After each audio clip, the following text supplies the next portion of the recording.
दीपक कुमार सेठी मु अच्छी एनटीपीसी रे अच्छी सीनियर मैनेजर अच्छी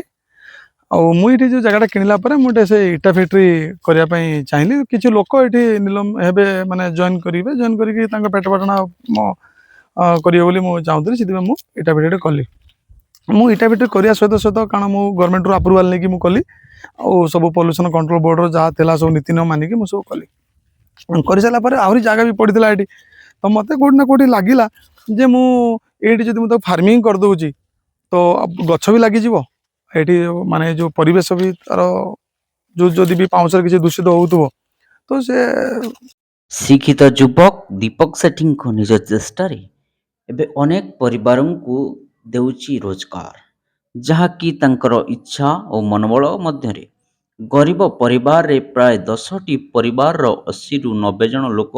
ए पिजुली चाष करी एबे स्वावलंबी होई परुछंती। प्रतिदिन ए बगीचारू नानादी फल बाहरुथिला बेले बाहर को रप्तानी मध्य कर जाउची। एहरी मध्यरे एक फ्लाएक्स ब्रिक्स इटाभाटी रहिथिले मध्य ग्रामांचलर लोकमानंकु अल्प मूल्य रे इटा जोगाई देबा पई युव उद्योगी दीपक सेठी एबे चेष्टा करिसंती। एही गाँ मानक मध्य रही सुसो कानपुर मरीचाईपदा मौदा आदि ग्रामर लोकमानंकु अति अल्प मूल्य रे उन्नत मानर इटाभाटी जोगाई देई गाँ रे साजिचंती उदाहरण।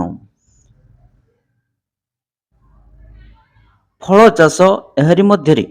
एक उदाहरण सृष्टि करिछि। एहरी मध्यरु रहिछि पिजुली गुआ गेंडुफुल कमला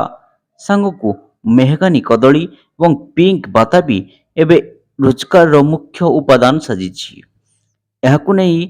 कौन कहउछंती